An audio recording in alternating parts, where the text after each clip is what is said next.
គោលការណ៍ការងារយើងមិនចឹងទេបើយើងពេញចិត្តនឹងមនុស្សម្នាក់ម្យ៉ាងទៀតបើគេព្រមធ្វើការជូនយើងប្រកាសជាផ្ដល់ឲ្យគេសោយសុខល្អបំផុតនិងស័ក្តិសិទ្ធិធំបំផុតដើម្បីឲ្យគេបញ្ចេញសមត្ថភាពដោយសេរីបើខ្លួនគេយល់ថាធ្វើការយកចិត្តទុកដាក់ទៅហើយនោះគេប្រកាសជាព្រមបូជាជីវិតដើម្បីខ្ញុំម្យ៉ាងទៀតនឹងប្រឹងអស់ពីលទ្ធភាពអ្នកដែលអាចបម្រើការជួយលោកម្ចាស់គឺពិតជាមានសំណាងបីជាដែរបើអញ្ចឹងឯងចង់ខ្លាចជាមនុស្សបែបនេះទេទូមង្គមហ៎តើទូមង្គមមានសមត្ថភាពអីទៅធ្វើជាមនុស្សត្រូវតែមានជំនឿចិត្តមិនអាចនឹងបន្ថោកខ្លួនឯងទេអតីតកាលរបស់ឯងសៀវទីបានរាយការណ៍ប្រាប់យើងអស់ហើយយើងយល់ថាឯងនឹងមានគុណសម្បត្តិជាច្រើនទៀតឧទាហរណ៍ដូចជាធានពេញជាប់គុកបើគុំតែឯងឆ្លាតវៀងវិចេះប្រែតាមស្ថានភាពព្រមរងទុក្ខកញ្ចាស់ធាននោះប្រកាសជាស្លាប់នៅក្នុងគុកទៅហើយព្រះអង្គម្ចាស់ដឹងពីចំណុចល្អរបស់ទូមង្គមនឹងប្រឹងប្រែងអស់ពីលទ្ធភាពទោះបីជាស្លាប់ក៏ព្រមដែរក្រាបទូលល្អសមជាអ្នកដែលមានមនោសញ្ចេតនាមែនឯងជាអ្នកក្លាហានសមនឹងប្រើប្រាស់មែនដូច្នេះយើងនឹងឲ្យឯងព្រោះរសជាតិធ្វើជាអ្នកធំម្ដងប្រគុណព្រះអង្គម្ចាស់យើងប្រាប់ឯងអ្នកធំពិតប្រាកដត្រូវតែមានរបស់3យ៉ាងប្រាក់កាស្រីស្អាតនិងសិទ្ធិអំណាចមិនអាចខ្វះទេដំបូងយើងនឹងឲ្យមាសពេជ្រកែវកោទៅឯងមួយចំនួនឯងចង់ចាយយ៉ាងម៉េចក៏ចាយចុះសាច់តែឯងចង់ឲ្យតាណាក៏បិទដូច្នេះប្រឡូកក្នុងពិភពគុណទើបអាចបញ្ចេញរឹកពីរបស់ឯងហើយក៏គ្មាននរណាហ៊ានមើលងាយឯងដែរព្រះអង្គម្ចាស់ល្អនឹងទូមង្គមពេកហើយមួយជីវិតទូមង្គមទោះជាធ្វើកិច្ចការច្រើនប៉ុណ្ណាក៏មិនអាចស្មើនឹងគុណបុណ្យព្រះអង្គម្ចាស់ដែរយើងប្រាប់ឲ្យដឹងគ្រាន់តែមានមាសប្រាក់គឺមិនគ្រប់គ្រាន់ទេត្រូវតែមានសេចក្ដីស្អាតដូចជាបុព្វមកបំរើឯងគ្រប់ពេលដូច្នេះទើបសមជាប្រុសម្នាក់បើតាមយើងយល់ឯងមិនចាំបាច់យកស្រីបំរើទៅកូនធាននោះទេយើងយកប្រពន្ធចុងយើងឈ្មោះមូតានឲ្យទៅឯងកុំដោះឯងសប្បាយរាល់យប់ដូច្នេះឯងគួរតែស្កប់ស្កល់ហើយព្រះអង្គម្ចាស់អញ្ចឹងទូបង្គំមិនមែនយល់សពទេហីទោះជាយល់សពក៏មានយល់សពល្អដល់ម្លឹងដែរព្រះអង្គម្ចាស់ចង់ឲ្យទូបង្គំធ្វើអី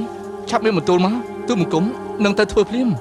គេថាគ្មានគុណសម្បត្តិមិនទទួលរង្វាន់ទូបង្គំនឹងប្រឹងប្រជែងធ្វើដែរឲ្យព្រះអង្គម្ចាស់ទោលអញ្ចឹងទើបអាចបញ្ជាក់ពីអ្វីដែលព្រះអង្គម្ចាស់ប្រគល់ជូនកុំទាស័កចិញ្ចឹមតប1000ថ្ងៃប្រើក្នុងមួយពេលដល់ពេលដែលយើងត្រូវការឯងយើងនឹងប្រាប់ឯងឲ្យទៅធ្វើឯងកុំរកយើងមានផែនការបង្កើតនគរដ៏ល្អប្រសើរមួយឲ្យតែផែនការបានសម្រេចប្រហែលជាដល់ពេលនោះយើងអាចតែងតាំងឯងជាមេតបការពារជាតិមេតបការពារជាតិព្រះអង្គម្ចាស់តំណែងនេះតើអាចធំជាងព្រះអង្គម្ចាស់ចិនយានដែរឬទេរឿងនេះឯងមិនអាចបំភ្លេចបាននោះគឺចង់មកក្រាបលើអ្នកនៅក្នុងភូមិគ្រឹះជីងស៊ីទាំងនោះនឹងឲ្យគេវាយតម្លៃផ្សេងចំពោះឯងគ្មានបញ្ហាទេឯងប្រឹងប្រែងធ្វើការជូនយើងគង់មានថ្ងៃណាមួយយើងនឹងឲ្យឯងល្បីឈ្មោះនិងសោយសុខលើកំណត់ទ្រព្យសម្បត្តិដល់ពេលនោះក្រុមមនុស្សនៅភូមិគ្រឹះជីងស៊ីអ្នកណាក៏អាចមកអង្វរឯងដើម្បីសុំឲ្យមានតបគឺស៊ូឯងនេះលើកលែងជីវិតឲ្យគេជីវិតមនុស្សរល្អប៉ុណ្ណឹងអាចទុកថាសប្បាយប្រគុណព្រះអង្គម្ចាស់បដិបដាទោះជាទុំគុំស្លាប់ក៏មិនខំនឹងសងគុណព្រះអង្គម្ចាស់ដែរពីពេលនេះទៅគឺស៊ូជាឆ្កែមួយក្បាលនៅបម្រើព្រះអង្គម្ចាស់រហូត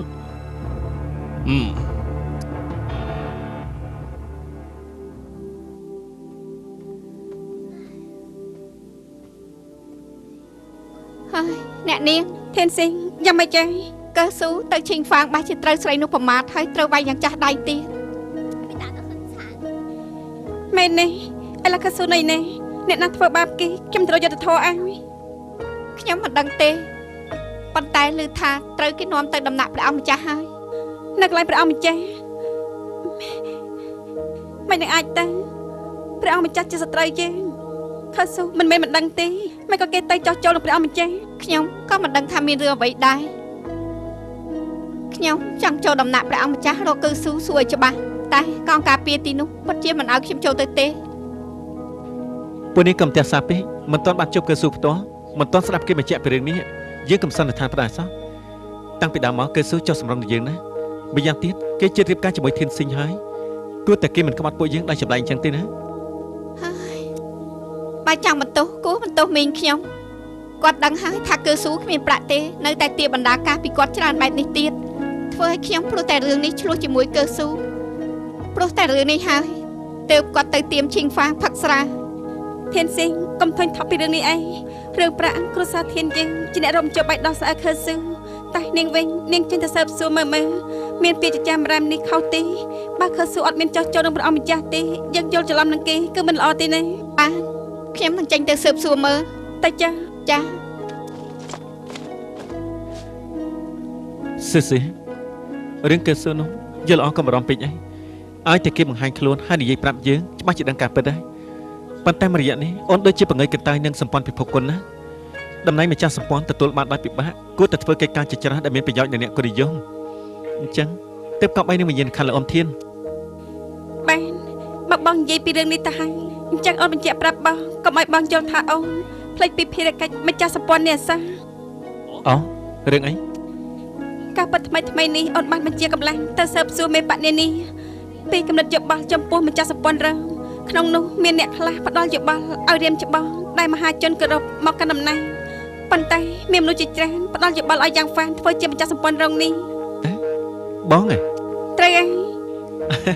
មិនបានជាពួកគេរើសយកបងពួកគេថាម្ចាស់សម្ព័ន្ធពីរនាក់គួរតែរួមសាមគ្គីចិត្តមួយថ្លើមមួយតើអាចពង្រឹងប៉ូលីសសម្ព័ន្ធពិភពគុណមិនយ៉ាងទេម្ចាស់សម្ព័ន្ធរងបើមានកំណត់ផ្សេងគឺមិនអាចរួមសហការសរមួតជាមួយម្ចាស់សម្ព័ន្ធទេរហូតដល់អាចបង្កកំហុសចាស់ដោយជាលីហ្វាំងគូទេពួកគេនិយាយអញ្ចឹងក៏សមហេតុផលដែរមានរឿងមួយទេក្រោយពេលឆ្លងកាត់លីហ្វាំងគូហើយខ្ញុំដឹងថាខ្លួនខ្ញុំមិនគួរមានកំណត់បកគលខ្លាំងពេកទេត្រូវតែចេះពីមូលហេតុវិធីសាស្ត្ររួមជាមួយមនុស្សមានរឿងខ្លះយើងគួរតែចេះរៀមច្បងដែលមហាជនគ្រប់ស្រឡាញ់ក្នុងពិភពគុណនោះចេញមកសម្រួលបញ្ជាក់ប្រាប់ទាំងអស់គ្នាតើការងារមានអនុវត្តបានជោគជ័យបញ្ចឹងក្នុងចិត្តអូនមានជារឿងរៀមច្បងនោះហើយណាត្រូវហើយជំរើសទី1នៅក្នុងចិត្តអូននោះគឺបដិជគុណស៊ីងតាំងជាគ្រូរបស់បងឃើញទេយើងយល់ចិត្តគ្នានេះបោះមិនធ្វើអនុប្រធានអូនក៏បានដែរតំណែងម្ចាស់សម្ព័ន្ធពិភពគុណរងចំពោះបងមានរឿងអត់គ្មានបញ្ហាទេបើទោះជាគ្មានតំណែងនេះក៏បងប្រឹងអស់ពីចិត្តថ្លាដើម្បីជួយធ្វើកិច្ចការក្នុងសម្ព័ន្ធឲ្យអូនបានល្អបងធ្លាប់សន្យានៅលោកអ៊ំធាននៅរឿង2ទី1គឺត្រូវមើលថែអូនអស់មួយជីវិតទី2ជួយអូនរៀបចំសម្ព័ន្ធចំពោះរឿងដែលបងសន្យាឲ្យនោះបងនឹងប្រឹងអស់ពីសមត្ថភាពអូនជឿបងចុះយ៉ាងហ្វានឥឡូវមានបងមើលថែអូនមានសុភមង្គលណាស់យ៉ាងម៉េចមានរកឃើញទេវតាស្រាទេដើររកគ្រប់កន្លែងទៅហើយនៅតែមិនឃើញសោះអូនបារម្ភខ្លាចគាត់ចេញទៅដោយបែបនេះអាចមានរឿងកើតឡើងអូនកុំបារម្ភអីវាជាគុណគេប្រកែណាអ្នកធម្មតាមិនអាចទៅក្បែរខ្លួនគេបានទេកុំបារម្ភពេកម៉ែបងដឹងទេរយៈពេលដែលអូននៅជាមួយគេអូនដឹងថាគេជាមនុស្សស្លូតណាស់ហើយគេទុកអូនដូចជាសាច់ញាតិគេទៀតផងត្រូវហើយអ្វីតែគេលប់មែនប៉ុន្តែគេជាអ្នកមានគុណជួយជីវិតបងណាបងក៏មិនចង់ឲ្យគេរងទុក្ខអីដែរដូច្នេះហើយបងក៏ប្រាប់លើមួយកងហ្វាងគាត់បញ្ជាកូនចៅគាត់រកទេវតាស្រាគ្រប់ទាំងហាងចៅអស់ហើយលុះត្រាតែគាត់មិននៅក្នុងហាងចៅពីព្រោះចំឡោះណាក៏ដោយក៏ដើររកមិនឃើញដែរអញ្ចឹងគេអាចទៅរកស៊ីងមែនទេអាស៊ីងគឺជាប្រពន្ធគាត់មែនទេឬក៏ជាអ្នកដែលគេគ្រាន់តែបារម្ភតែប៉ុណ្ណាបើសិនជាគាត់បាត់បង់ការចងចាំមែនក៏គួរតែមានប្រពន្ធកូនមករកគេប៉ុន្តែនរណាម្នាក់ក៏អត់មានមកដែរបើថាគេជាមនុស្សនៅក្នុងរាជវាំងដូចជាសម្ដេចគេថាមែននោះគឺកាន់តែប្រេះប្រាស់ទៀតបើអញ្ចឹងមែនខាងសាលាខេត្តគាត់ជាដើរប្រកបប្រកាសរកគេហើយអូនយល់ថារឿងនេះធ្វើឲ្យយើងពិបាកយល់ហើយអ្នកប្រុសខាមកអាយ៉ាតាតំពេងបាយជូរនេះឆ្ងាញ់ដែរទេឆ្ងាញ់យ៉ាងណាក៏មិនឆ្ងាញ់ស្មើនឹងអូនដែរអាយ៉ាបងខូចមែនចាំមែនឥឡូវទើបបងនឹងថាធ្វើជាមនុស្សអាក្រក់គឺគួរឲ្យចាប់អារម្មណ៍ជាងធ្វើមនុស្សល្អអ្នកប្រុសខាតើបងស្រឡាញ់អូនទេប្រកាសជាស្រឡាញ់ហើយហ៎អញ្ចឹងបងលេងនឹកនាងចំមកធានស៊ីងទៀតហើយមែនទេប្រកាសជាលេងនឹកហើយក្រោយពេលដែលបានជួបអូនបងមិនភ្លេចគេចោលទៅហើយអូមិនជឿបងទេលុះត្រាតែថ្ងៃក្រោយបងឈប់ទៅរកនាងទៀតទៅអើបើមិនទៅរកគេទៀតពិបាកណាស់ហេតុអីក៏ពិបាកឬក៏បងមិនអាចបំភ្លេចនាងបានអេគ្មានកំណត់ចឹងទេ